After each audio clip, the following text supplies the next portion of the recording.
22nd January 2026. And the first news again revolves around the EC. Just a second, around the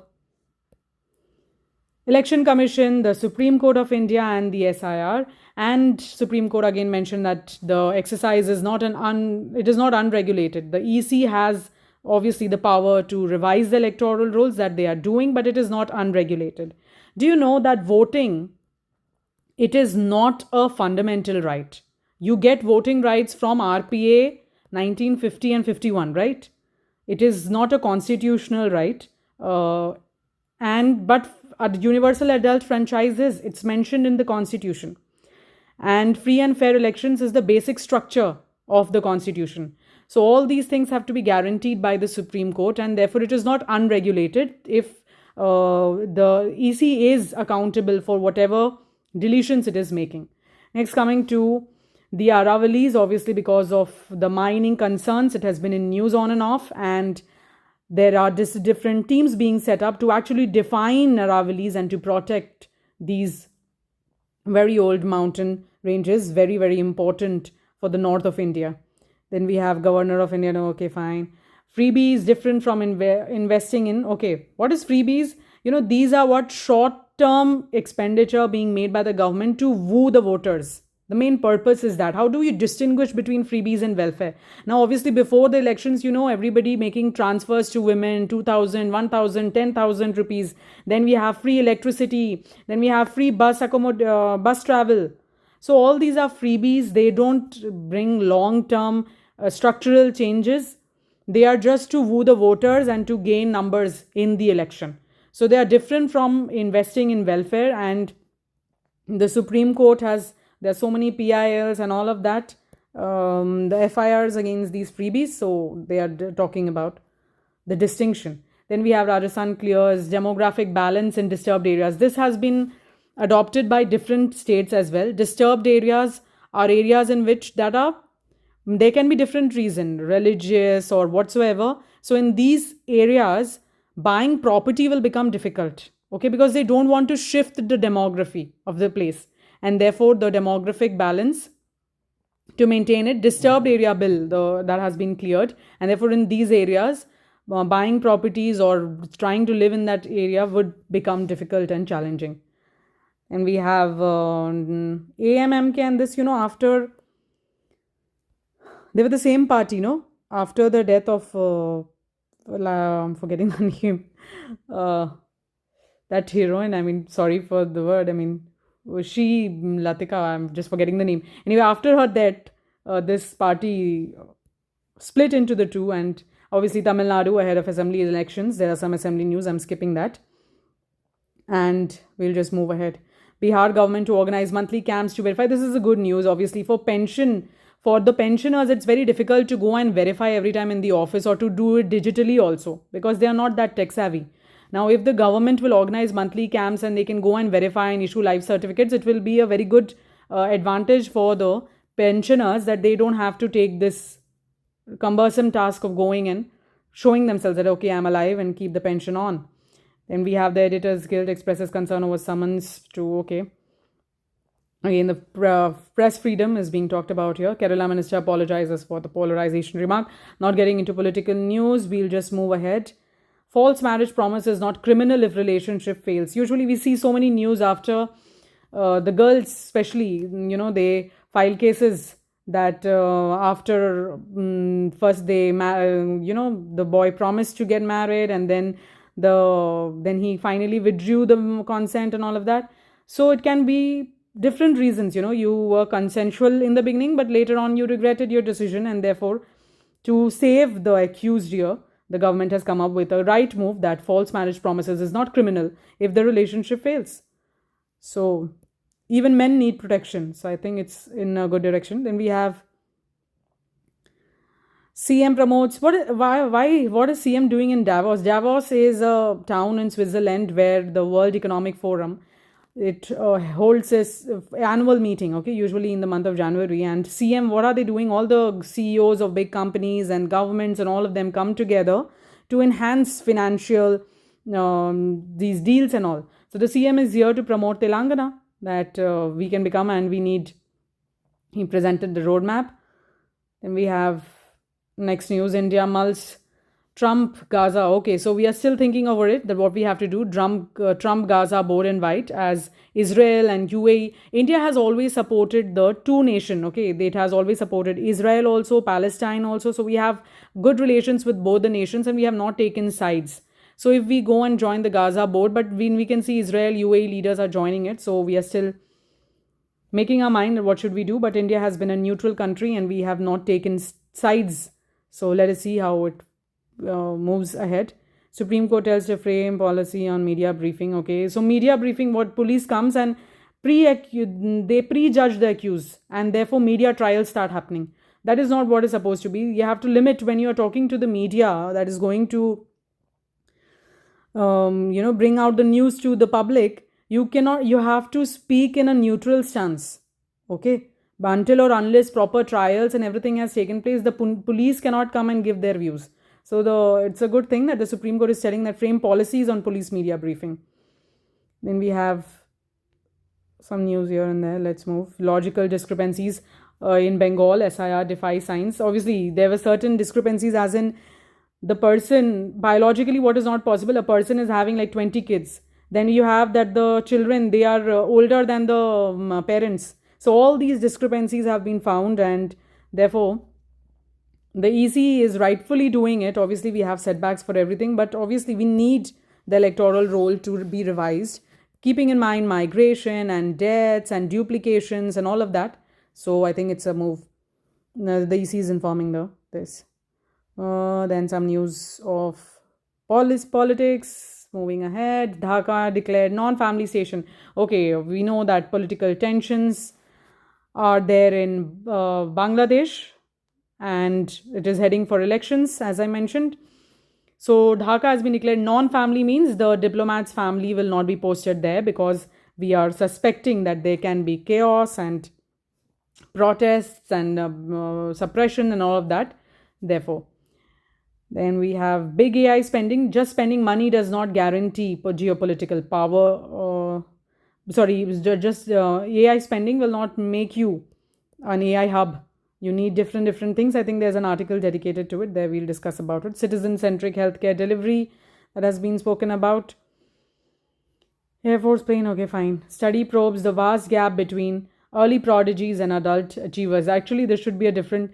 Usually, we have seen that students who performed really well in their early years, in the when they become adult, then they are underachievers. Usually, why? Because they become pressured firstly, then because there are a lot of expectations out of them, right?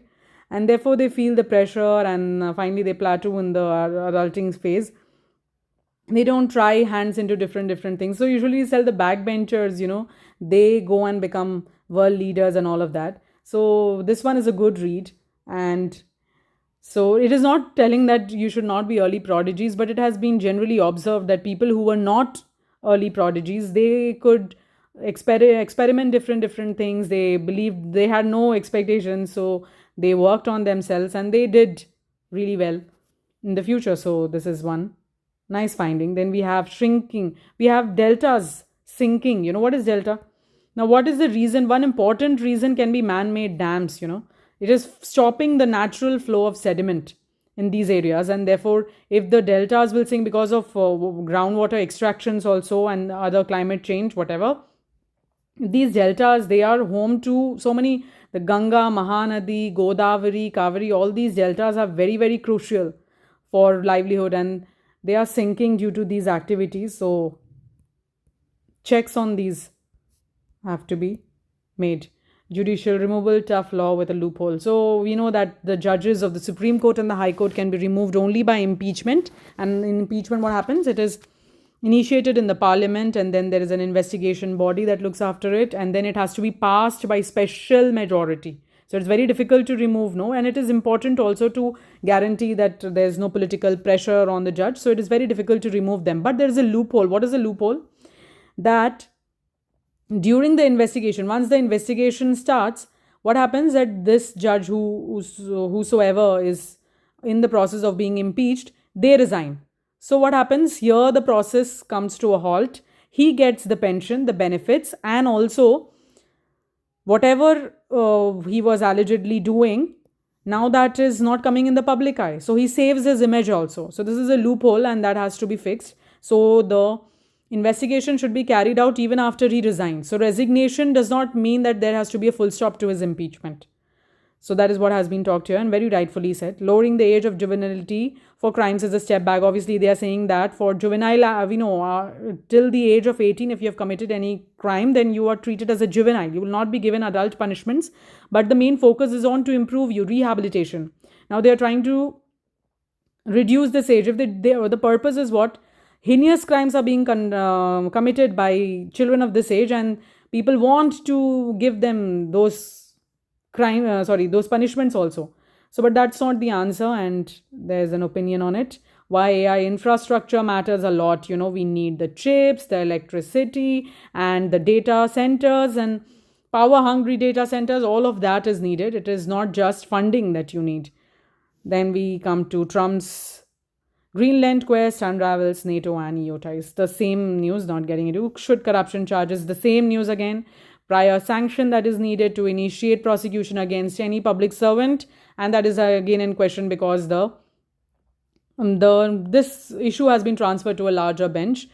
The Supreme Court couldn't decide on it. They were not very. They could not come to a very bold decision. Then we have what is behind Taiwan's closeness to US is carrying China. That obviously US does believe in one China policy, but Taiwan is at a very strategic location and it is the storehouse of semiconductors, and China will never want to let loose of it. It considers Taiwan a part of it, and therefore these military drills are to show to the world that it belongs to me. Don't try to interfere. Then we have a fight over figures, the constitutional debate over numerals.